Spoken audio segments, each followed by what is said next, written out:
the Beloved Conversations program. Folks have probably heard me talk about that program, how it lasted several months, how it used a combination of self-study and small group discussion and worship services to lead participants into a deeper understanding of their own racial identities and the dynamics that play out within and between racial groups. Program is explicitly Unitarian Universalist and is deeply rooted in the best of our principles and values. People participated in that program in racial caucuses. That is, white folks participated with white folks and people of color were with people of color. And this is because the needs of white folks are different from the needs of participants of color. So to help convey the experience of the participants from First Unitarian, I recorded a conversation with two of them, Cheryl Gatul and Arnie Golerud. And they don't speak for everybody who did the program, but I think their testimony is powerful and indicative of some common themes. And I want to thank them so very much for being willing to put themselves out there to share their thoughts. I really, really appreciate it. So one thing about this, we're going to watch a bunch of clips from that conversation, and you will quickly notice that I only interviewed white participants. And why did I do that? Well, we did have congregants of color from First Unitarian who participated in that program, but frankly, they are weary of having to educate their white peers. So I'll share some messages on their behalf and at their request later in the sermon. So the first question I asked Arnie and Cheryl was, what surprised you? What surprised you in that experience, in that Beloved Conversations experience? I was very pleasantly surprised by the quantity and quality of the resources they provided. There were wonderful videos and things to read and music to listen to, all very good learning experiences. Yeah, I loved how they gave a variety of media. It wasn't all just like reading web articles. There's poetry and songs and art even too.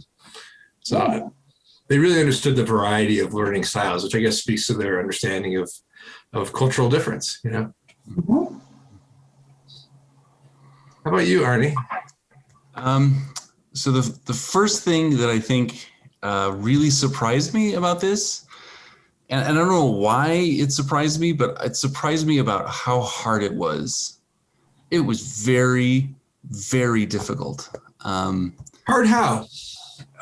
So to me, the real expression of this is pointing out the extent to which it's challenging your core beliefs, things that you just don't understand how they feel like central to yourself, and yet at the same time are totally integrated into a web of a culture which is designed to be oppressive.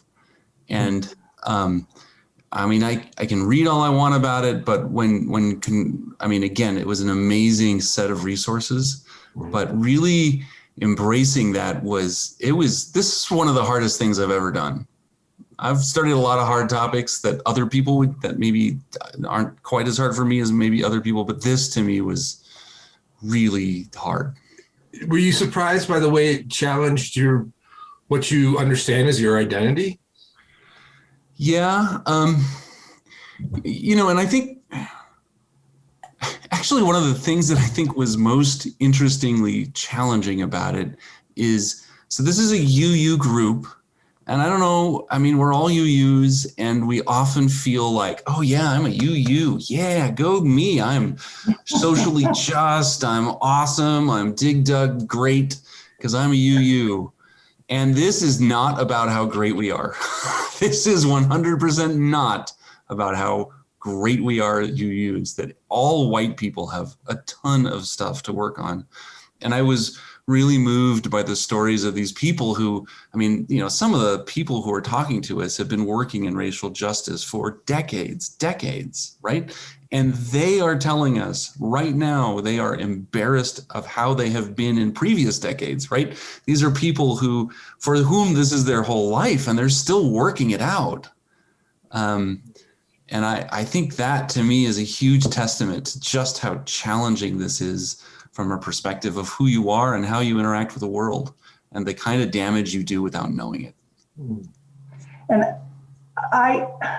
one of the things that surprised me was how they were warning us repeatedly that this would be difficult, and to take care of ourselves emotionally and physically.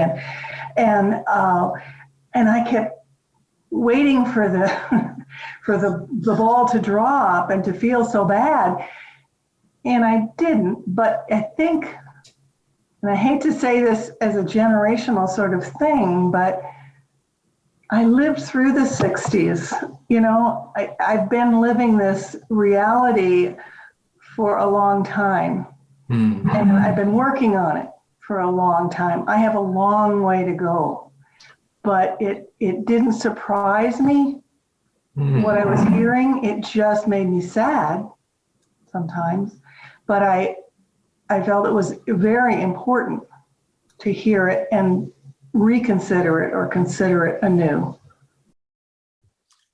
Many folks who I spoke to from First Unitarian who did the program talked about having a sense of frustration because they find that every time they get to thinking deeply about racism or anti-racism, they feel like they're starting all over again. And I think this speaks to how challenging it is to re-examine our beliefs as our understanding continuously deepens. Let's go back to that question about how the experience challenged their sense of identity.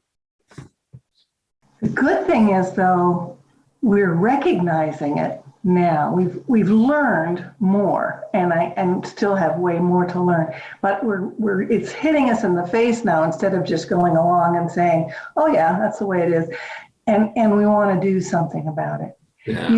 You mentioned that starting again kind of feeling. I may have told you this in the last conversation, but I was in a concert sometime before the COVID thing, and the one of the songs that the group sang was "We Shall Overcome," and invited the audience to join in it. Well, I sang that song in college with all my heart, believing that this was the end of racism. This was the end of, terrible problems in our country, because we were going to overcome this together. Well, when I sang that song a year ago, I cried because we hadn't overcome it. We hadn't made the progress we all thought was imminent. And we still had a long way to go. So in that sense, yeah, beginning again. I know for me, this is still kind of a new part. This isn't a huge,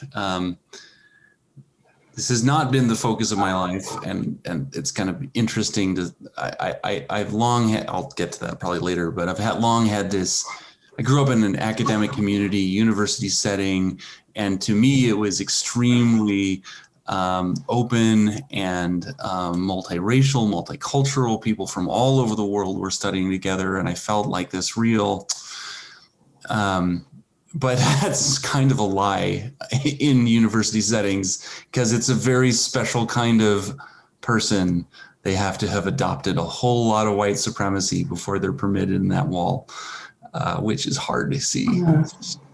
That's a powerful insight. So it's like these moments when you're like, oh yeah, we got this. We're higher education, and we just get all these people of color to behave just like us and to write the papers like we want them, and then boom. I think this is a really important lesson to consider as we here at First Unitarian strive to become a more inclusive church. We need to consider if there are requirements of whiteness that this church imposes on our members of color, just tacitly. Are there unspoken expectations about dress, about speech, about clapping during services, about how kids should behave, about what is considered important. Every church, whether it acknowledges it or not, has a culture. And we need to consider whether our culture here at First U is truly welcoming or not. I then asked Arnie and Cheryl what they think they need next. I know I need opportunities to be with, in a meaningful way, the BIPOC folks. I simply don't have those opportunities except through First Unitarian, but again, more than that,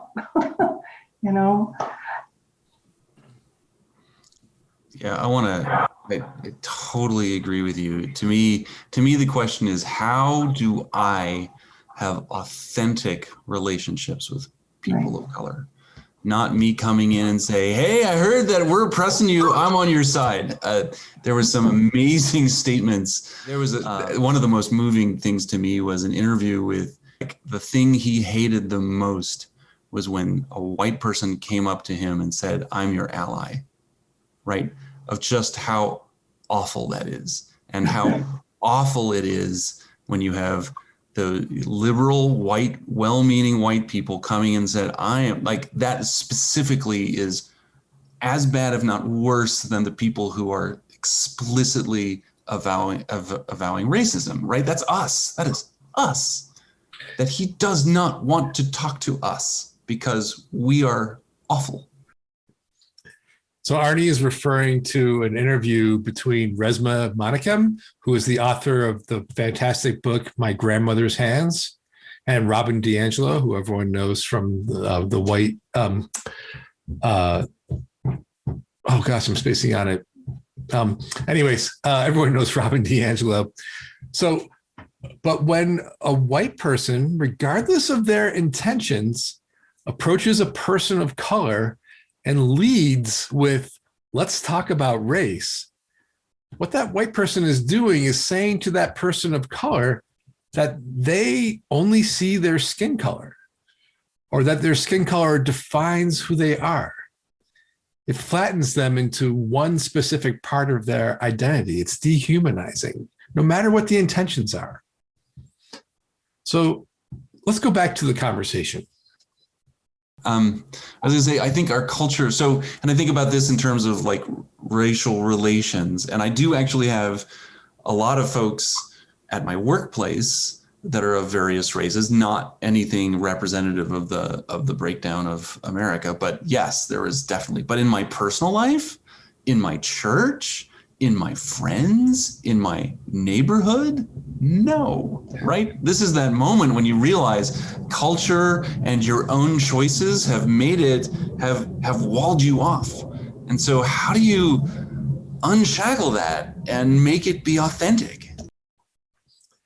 So this is a really nuanced thing here that might be a little countercultural, but it's important here to consider the needs of everyone involved. I mean, to be honest, people of color don't need more practice being around white folks. As minorities, they get that all the time.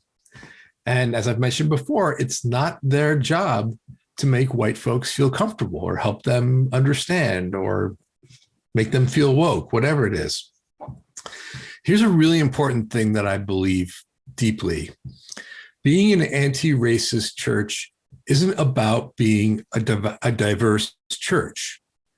Being anti-racist church means understanding our own identities and recognizing the ways that we've internalized white supremacy, all of us, and how we act that out. And Arnie articulates this well in the next clip. So I've got one more. Yeah, go ahead. So there's still, right. Okay. This is my challenge, right? That despite my self-loathing, powerful, potent part of me, there's often a sense of like, I'm doing this right. You know what? I'm really trying to be just. I'm trying to be open to people. I'm trying to break down boundaries of age and all this stuff. I have these ideas in my head. and I think evidence, right? But the self is a very deceiving thing, right? There's nothing. We're very good at hiding our flaws in our own eyes, and so, I'm left with this thing of like, okay, I want to have more authentic relationships. Well, what is it about the way that I have learned to interact with people in my white culture that get in the way of authentic relationships with people who are not from my culture, right? Or so like, where does this white supremacy creep in every conversation I have?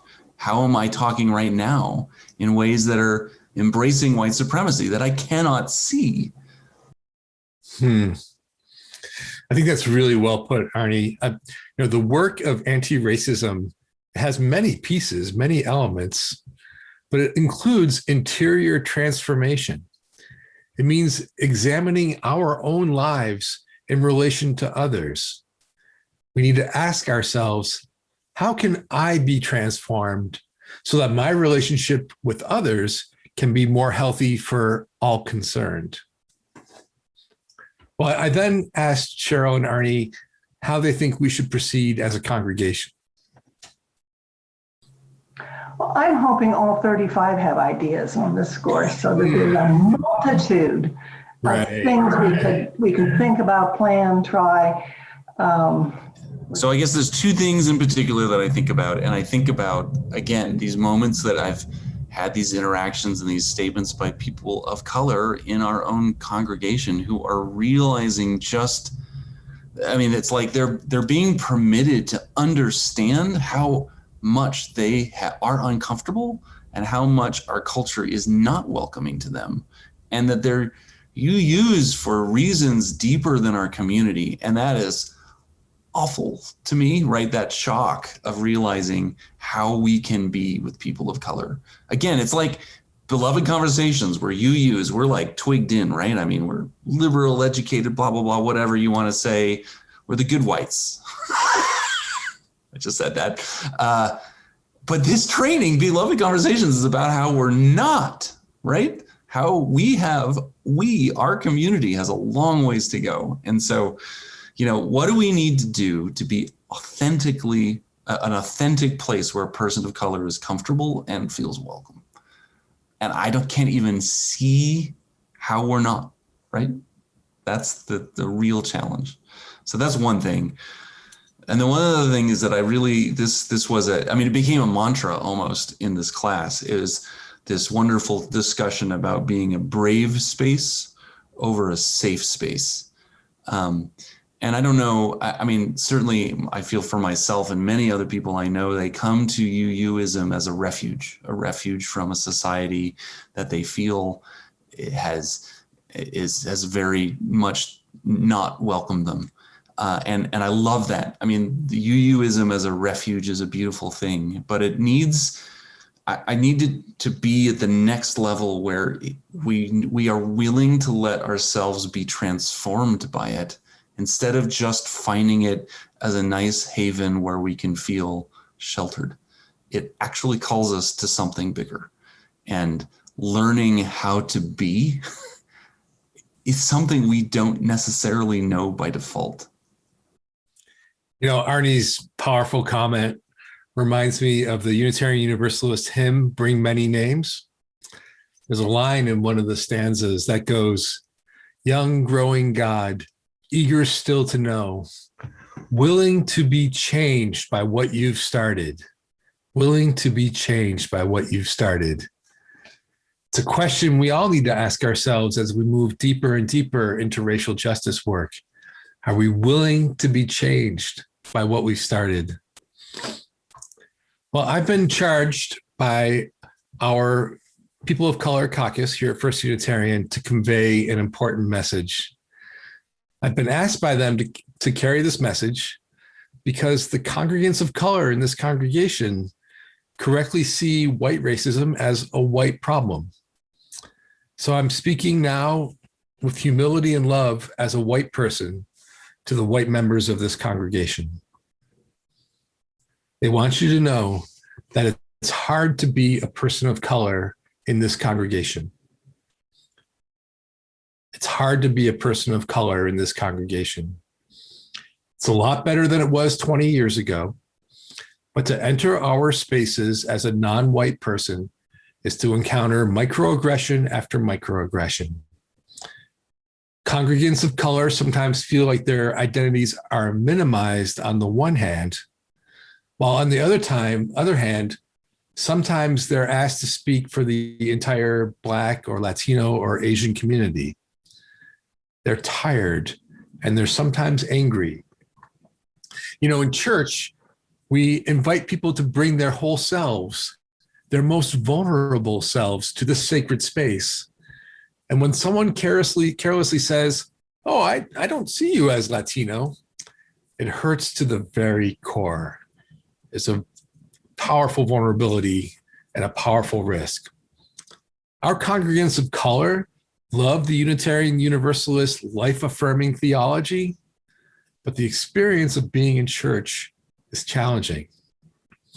White folks, I love you, and we need to do better. Now, the measure, as I said before, the measure of our anti-racist stance in this church isn't how many people of color belong to First Unitarian. Now, I hope that we can create such a welcoming, culturally competent church that people of color come to visit and they stay. But that's besides the point. That's a happy outcome of the real work. To paraphrase Reverend Mark Morrison Reed, if white congregations want to be diverse just because it makes them feel better about themselves, and I'm not saying that's what everybody here thinks, but if people just want to feel better about themselves, then they're just continuing to center the experience and feelings of white people. My prayer for this congregation is that we can center the experience and feelings of people of color and acknowledge, do that for a change, and acknowledge that what really matters is how comfortable people of color are when they sit in First Unitarian's worship services and in its meetings and in its social gatherings. It's the experience of people of color that this congregation needs to focus on, not the comfort of white folks like me. I imagine this is painful to hear. I'm not saying that we white folks in this congregation have a character flaw or are selfish. What I'm saying is that because all of us have marinated in white supremacy all our lives, regardless of where we grew up.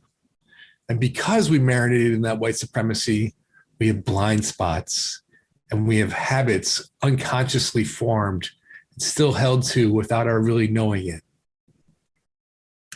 Now, our congregants of color tell me that they are encouraged by the work the people in this congregation are doing. They say that things are getting better, but we are far from there yet. And it's not up to them to lead the effort to change. It's up to us white folks. Where do we go from there? Where do we go from here? I don't know. And that's okay. The civil rights leaders in the 60s, they didn't exactly know what would work to change society, so they tried a bunch of things and they stuck to it, like the Crows. They had disagreements and setbacks, but they stuck to it. So I don't know. I don't know what to do next. But here's the thing. I don't know, but I think that we know as a congregation. I think that we know as a congregation. And by that, I mean that within our collective intelligence, within our collective imaginations, within our collective love lies the way forward. The desire for beloved community is strong in this congregation. It's so strong.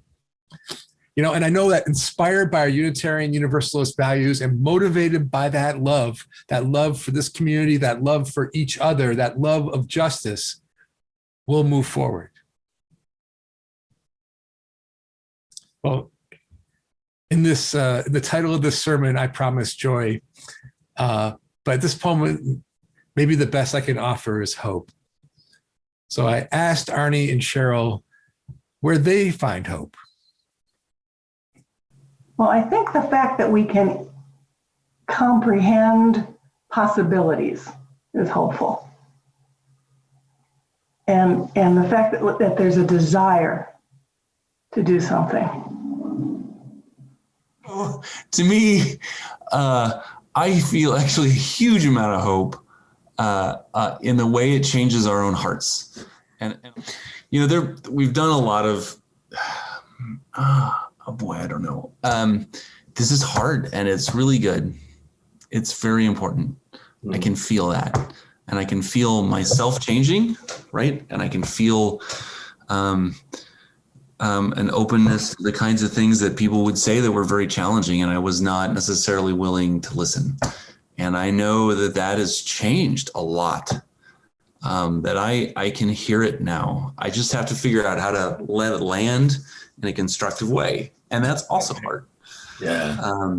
So I've learned a ton.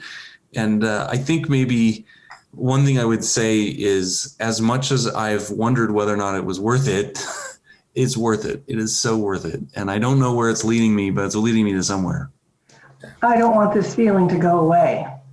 I want to stay energized and, and yes, disgusted and yes, upset and all of that, but I don't want it to go away because I want to keep moving forward and doing whatever can be done to help. There's hope.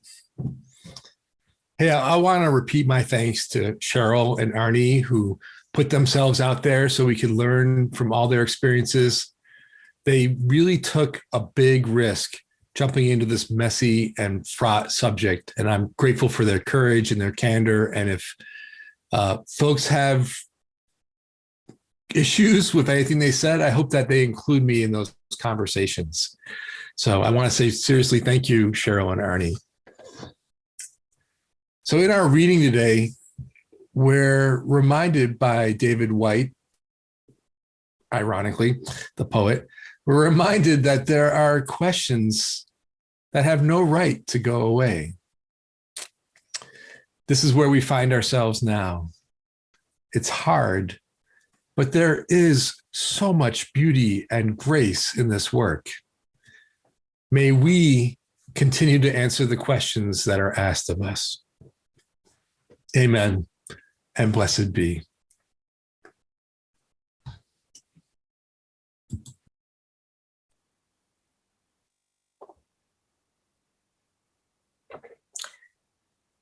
Through the months of February, March, and April, our Change for the Future recipient is the American Civil Liberties Union of New Mexico. The ACLU of New Mexico protects and advances justice, liberty, and equity as guaranteed by the constitutions of New Mexico and the United States. It is especially focused on groups that have been historically disenfranchised. Today, you can make an offering online by clicking on the link that we'll put in the chat box. And if you prefer not to give online, you can simply mail a check to the church and include Change for the Future on the memo line. Let us now exercise the enduring power of generosity.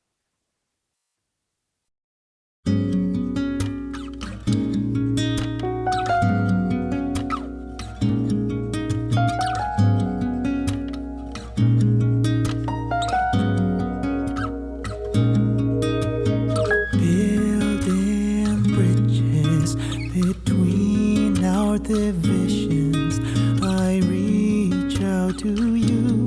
Will you reach out to me with all of our voices and all of our visions?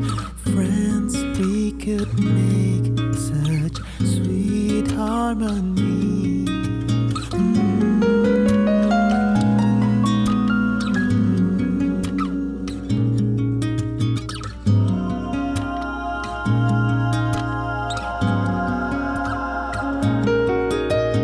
Building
What is generously given is received with gratitude.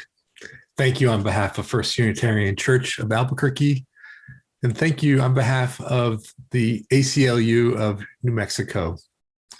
And I want to remind you that we're fortunate today to have Peter Simonson from the New Mexico ACLU. He's the executive director, the big kahuna. He's with us today after the service. And if you'd like to speak with him, just remain in the main room after the credits until the credits finish, and we'll place you in a breakout room with him. And looking forward to that conversation.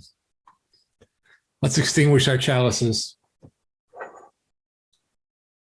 Oh, wait, before we do that, another thing about the breakout rooms, we always offer a prompt for questions.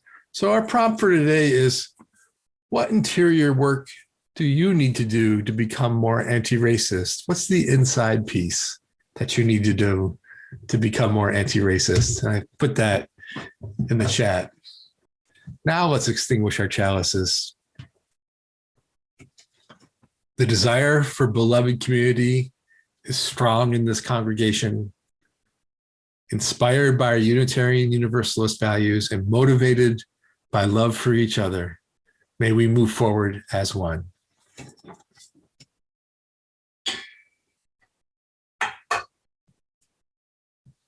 Go in peace, gentle people, and practice radical love.